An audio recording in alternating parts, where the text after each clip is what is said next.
আসসালামু আলাইকুম। আলহামদুলিল্লাহ ওয়াসসালাতু ওয়াসসালামু আলা রাসূলিল্লাহ ওয়া বাদ।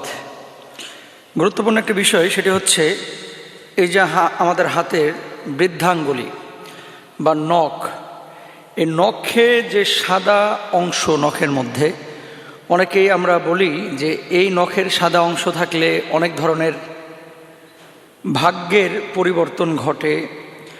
কেউ কেউ আমরা বলে থাকি যে বৃদ্ধাঙ্গুলিতে এই ধরনের সাদা অংশ শুধুমাত্র ভালো মানুষের কাছেই থাকে। আবার অনেকে আমরা বলে থাকি যদি কারো এই নখের মধ্যে সাদা অংশ থাকে তাহলে তার ব্যবসা বাণিজ্যে লাভ হয়, আয় উন্নতি হয়।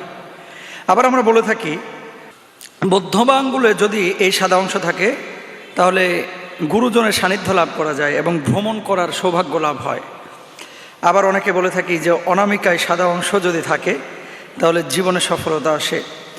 আর এই ছোট আঙ্গুলে, কনিষ্ঠ আঙ্গুলে যদি সাদা অংশ থাকে তাহলে জীবনের কোনো লক্ষ্য পূর্ণ হতে চলেছে, এমন কথা আমরা অনেকেই শুনতে পাই। আসলে রাসূল সাল্লাল্লাহু আলাইহি ওয়াসাল্লামের কোনো বক্তব্য আদৌ কি এই সমস্ত বিষয়ে আছে? প্রথমত, আল্লাহর নবী সাল্লাল্লাহু আলাইহি ওয়াসাল্লাম এই সমস্ত বিষয়ে কোনো কথা বলেন নাই, এটা হাদিসের মধ্যেও নাই, কোরআনুল কারীমের মধ্যেও নেই। তাহলে আছে কি? দেখেন, বিজ্ঞান বলছে শরীরে রক্ত সঞ্চালনে যদি কোনো ত্রুটি থাকে তাহলে এরকম নখের সাদা অংশ প্রকাশ পেতে পারে। যদি জিঙ্ক, ক্যালসিয়ামের যদি ঘাটতি থাকে, তারপরে আমাদের এই পুরো পৃথিবীর বুকে এক একজন মানুষের নখের আকার আকৃতি কিন্তু এক এক রকম। কারো নখ দেখতে খুবই মসৃণ সুন্দর, কারো নখ একটু মোটা, কারো নখের মধ্যে শুধু সাদা দাগ না বরং একটা রক্তিম আভাও আমরা দেখতে পাই।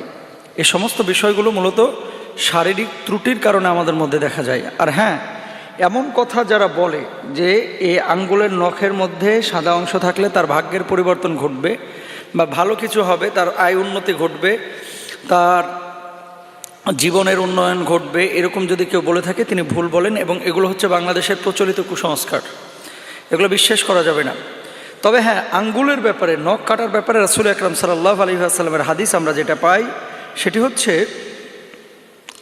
শনিবার এবং বুধবার নখ কাটতে আল্লাহ রাসূল সাল্লাল্লাহু আলাইহি ওয়াসাল্লাম নিষেধ করেছেন। শনিবার আর বুধবার এই দুই দিন নখ কাটতে আল্লাহ রাসূল সাল্লাল্লাহু আলাইহি ওয়াসাল্লাম একটি হাদিসের মধ্যে না করেছেন। চুল এবং নখ ছাঁটাই করা, ছোট করা, এগুলো রাসূল সাল্লাল্লাহু আলাইহি ওয়াসাল্লামের সুন্নাহ। জুমাবারে বিশেষভাবে আপনারা এই সমস্ত বিষয়গুলো খেয়াল করবেন, এগুলো রাসূল আকরাম সাল্লাল্লাহু আলাইহি ওয়াসাল্লাম কর্তন করেছেন। শরীরের অবান্তর যে পশমগুলো রয়েছে এগুলো 40 দিনে অন্তত একবার আপনারা কেটে ফেলবেন, অতিক্রম যেন না হয়, এটা খেয়াল রাখতে হবে। আর যারা এমন কথা বলে যে নখের মধ্যে সাদা অংশ থাকলে তার ভাগ্যের পরিবর্তন ঘটবে, মূলত এই সমস্ত বিষয় যদি কেউ বিশ্বাস করে তাই সে শিরক করে বসলো। ছোটোখাটো শিরকের মধ্যে এগুলো পড়ে যায়, এগুলো খেয়াল রাখতে হবে আমাদেরকে। কোনোভাবেই বিশ্বাস করা যাবে না।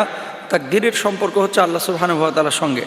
আল কদরি খায়রিহি ওয়া শাররিহি মিনাল্লাহি তাআলা, ভালো এবং মন্দ যা কিছু হয় এই পৃথিবীর বুকে সব কিছুই মূলত আমার আল্লাহ সুবহানাহু ওয়া তাআলার পক্ষ থেকেই হয়ে থাকে। সাদা অংশ, কালো অংশ, রক্তিম অংশ, জ্যোতিষী, হাতের গণনা, হাতের রেখা, এগুলো কখনো ভাগ্য নিয়ন্ত্রণ করে না। ভাগ্য নিয়ন্ত্রণ করেন যিনি, তিনি হচ্ছেন আমার একমাত্র আল্লাহ সুবহানাহু ওয়া তাআলা। নখ যখন আপনারা কাটবেন একটা জিনিস খেয়াল রাখতে হবে, আমরা অনেকেই সুন্নাত তরিকা জানি না নখ কাটার। সেটি হচ্ছে যখন আমরা নখ কাটবো, ডান হাতের শাহাদাত আঙ্গুল থেকে নিয়ে এই কনিষ্ঠ আঙ্গুল পর্যন্ত আমরা প্রথমে নখগুলো কাটবো। অর্থাৎ এই যে শাহাদাত আঙ্গুল ডান হাত, এখান থেকে নিয়ে প্রথমে এই শাহাদাত আঙ্গুল, তারপরে এটা, তারপরে এটা, তারপরে এটা আমাদের কাটা হইল। তারপর আমরা যেটা করব, বাম হাতের কনিষ্ঠ আঙ্গুলটা আগে কাটবো, তারপরে এটা, তারপরে এটা, তারপরে এই শাহাদাত, তারপরে এই বৃদ্ধাঙ্গুলি। শেষ, বাম হাত কমপ্লিট হয়ে গেল। আর ডান হাতের আমি 4টা আঙ্গুল কেটেছি। সবশেষ যে আঙ্গুলটা কাটতে হবে অর্থাৎ নখ কাটতে হবে সেটা হচ্ছে ডান হাতে বৃদ্ধাঙ্গুল। এটাই নবী সাল্লাল্লাহু আলাইহি ওয়াসাল্লামের সুন্নাহ। সুতরাং ভাগ্য, তারপরে তাকদীর, এগুলো হাতের এই নখের সাদা অংশ নিয়ন্ত্রণ করে না, নিয়ন্ত্রণ করে আমার আল্লাহ সুবহানাহু ওয়া তাআলা। আল্লাহ তাআলা আমাদেরকে বুঝে বুঝে আমল করার তৌফিক দান করুন, আমিন।